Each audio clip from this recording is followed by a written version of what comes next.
আসসালামু আলাইকুম। আমি Mahmud Hasan, BBA second year, GM chartered university. প্রিয় ভাই, আপনাকে আমাদের চট্টগ্রাম থেকে অভিনন্দন জানাচ্ছি, আপনি আমাদের চট্টগ্রাম আসছেন। আমার যে কোশ্চেনটা সেটা হচ্ছে কি, আপনি দেখলাম ছাত্রছাত্রীদেরকে নিয়ে বা শিক্ষা ব্যবস্থাকে নিয়ে খুব বেশি গুরুত্ব দিচ্ছেন।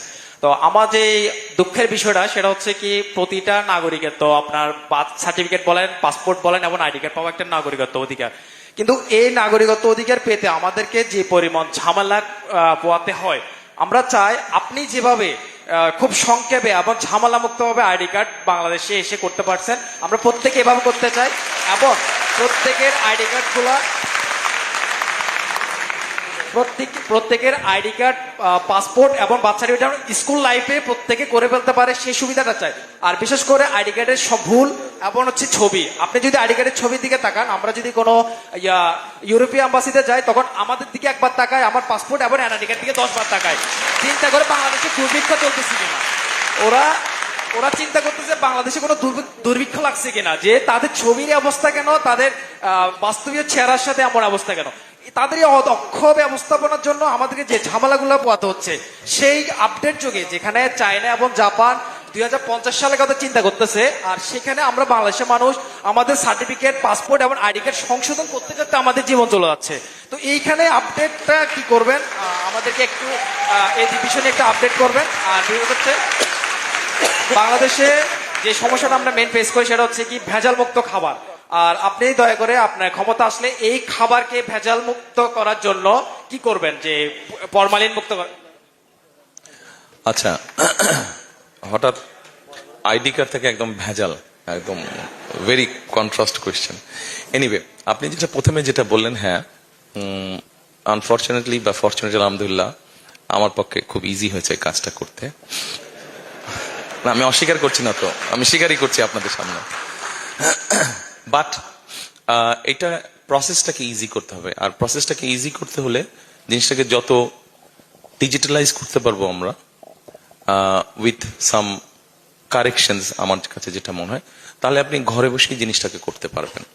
পৃথিবীর বিভিন্ন দেশে যেটা সম্ভব হচ্ছে, কোথাও আপনাকে আর যেতে হচ্ছে না। আপনার কাছে যদি আপনার নিজস্ব কম্পিউটার থাকে, আপনার স্মার্টফোন থাকে, তাহলেই আপনি করে ফেলতে পারবেন কাজটা। সো আমরা পুরো সিস্টেমটাকে আমাদের যেখানে যেখানে এরার্স আছে সেগুলোকে আমরা কারেকশন করবো, বা কারেকশন করার উদ্যোগ আমাদেরকে নিতে হবে। আপনি যেটা বলেছেন, ইউ আর ভেরি রাইট।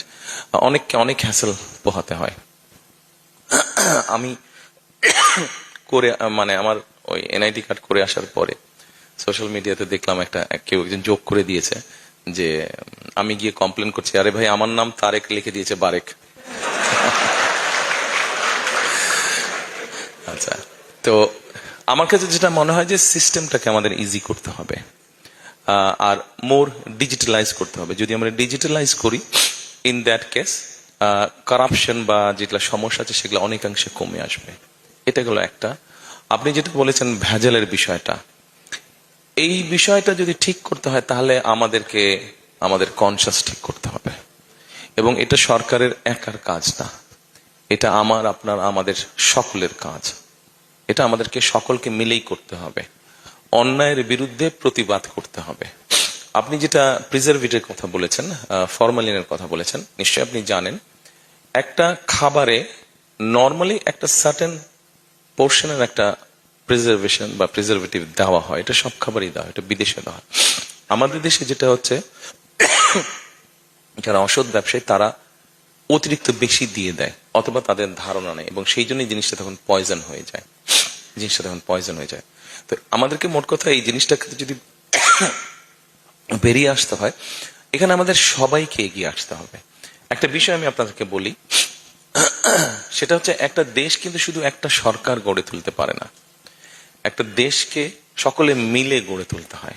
আপনার নিজের ফ্যামিলিতে যেগুলো রুলস, রেগুলেশন, ট্রেডিশন আছে, ঐতিহ্য আছে, শুধু কি আপনার বাবা এবং মা মিলেই কি সেটা ঠিক রাখতে পারে? না, আপনাদের প্রত্যেকের, আপনার যত ভাই বোন আছেন, আত্মীয় স্বজন আছেন, আপনাদের প্রত্যেকের পার্টিসিপেশনই কিন্তু আপনার ফ্যামিলির ট্রেডিশন বা ঐতিহ্য বা যা রুলস রেগুলেশন আছে সেগুলো আপনারা ঠিক রাখেন। কাজে আমাদের সকলকে মিলে করতে হবে। আমাদের বিভিন্ন বিষয়ে ডিফারেন্স অফ ওপিনিয়ন থাকতে পারে, আমরা আলোচনা করব, কিন্তু ভেজাল, এটাতে তো কোনো ডিফারেন্স ওপিনিয়ন নাই। আমরা সবাই নির্ভেজাল খাদ্য খেতে চাই, এরপরে তো কারো কোনো মতামত, এখানে রাজনৈতিক কোনো ডিবেট নেই, এটা একটা নর্মাল ব্যাপার, প্রত্যেক মানুষের চাহিদা। কাজে এরকম যেগুলো বিষয় আছে এখানে সকলকে এগিয়ে আসতে হবে। সরকার উদ্যোগ নিবে, সরকার বিভিন্ন সময় বিভিন্ন ব্যক্তিকে দায়িত্ব দেয় যারা এরকম র্যান্ডমলি চেক করে। আপনাদের মতন ইয়াং যারা আছে তাদেরকে এগিয়ে আসতে হবে, ওই সকল ব্যক্তিদেরকে যারা সঠিকভাবে কাজ করছে তাদেরকে সহযোগিতা করা। ঠিক আছে, থ্যাংক ইউ।